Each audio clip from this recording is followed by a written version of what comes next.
নমস্কার। আমি শুনেছি যে আমাদের এই শিমুলিয়া অঞ্চলে কিছু দুর্নীতিগ্রস্ত তোলাবাজ নেতা আছে, যারা কি করে প্রতি 5 বছর অন্তর একবার করে ভোট যায় এবং যার পাকার বাড়ি আছে তার পাকার বাড়ি দেখে তাকে আবার পাকার বাড়ি দেয়, আবার পাকার বাড়ি দেয়। আপনি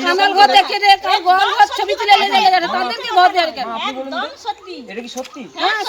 আপনি বলছেন সত্যি? তাহলে দেখুন এই বাংলার মায়েরা বলছে, আজকে বাংলার মায়েরা মানে দা দিয়ে রণচণ্ডীর মতন যে এই বাংলা কাটছে, এদের হাতেই কিন্তু এই দেশ শাসন হওয়া দরকার আছে। ছবি তুলে নিয়ে চলে যাবে। এখনো মাটির ঘর আছে, কিন্তু এখনো পর্যন্ত হয়নি। বিষয়টা দেখি।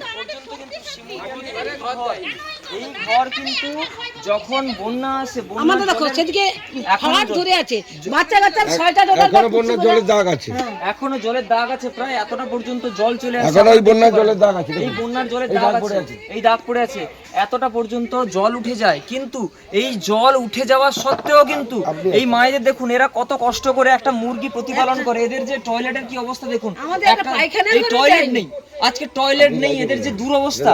আজকে এই মায়েরা আজকে কাঁদছে, বাংলার মা কাঁদছে, পুরো বাংলা কাঁদছে। তাহলে এই বাংলার মায়েদের চোখের জল মোছানোর জন্য কি আপনাদের মনে হয় না যে এই বাংলায় পরিবর্তন দরকার? আজকে মা বলছেন যে আমাদের ঘরের জল উঠে গেছে। পাগলা লোক, বন্যায় পাগলা, আমাদের মানে এমনিতে পাগল লোক সেটা।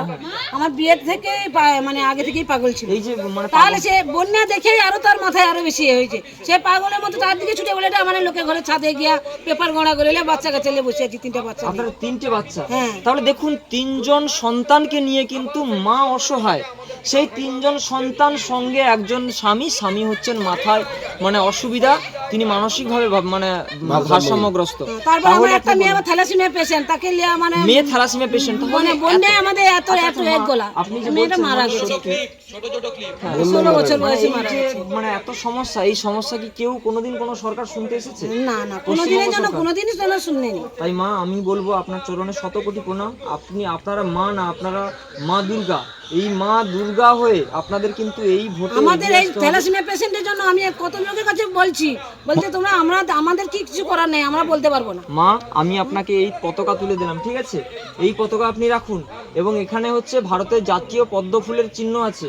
এই পদ্ম ফুলে আপনারা ভোট দেবেন, এবং এই ভোটের মাধ্যমে আমরা গড়ব এই রাজ্যে ভারতীয় জনতা পার্টির এক নেতৃত্বে একটা সরকার। এই সরকার সম্পূর্ণভাবে কাটমারির নিয়ম পাল্টাবে এবং নতুন সরকার তৈরি করব, এবং তার সঙ্গে সঙ্গে আপনাদের সমস্ত দুঃখ দুর্দশা যা আছে সব অভিযোগ আমরা শুনব।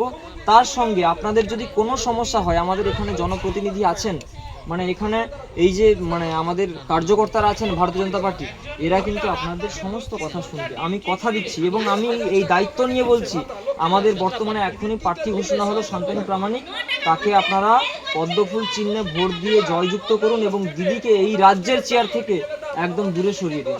পারবেন তো মা? অবশ্যই পারবেন তো? আপনি পদ্মে দেবেন এবং দেখছি আপনার জন্য কি করা যায়। আপনার সঙ্গে আছে আমার মেয়ের জন্য কতদিন আমি ওদের কাছে বলতে গেছি, কেউ আমাদের কোনোদিন আমাদেরকে কথা একদম চিন্তা করবেন না, একদম চিন্তা করবেন না।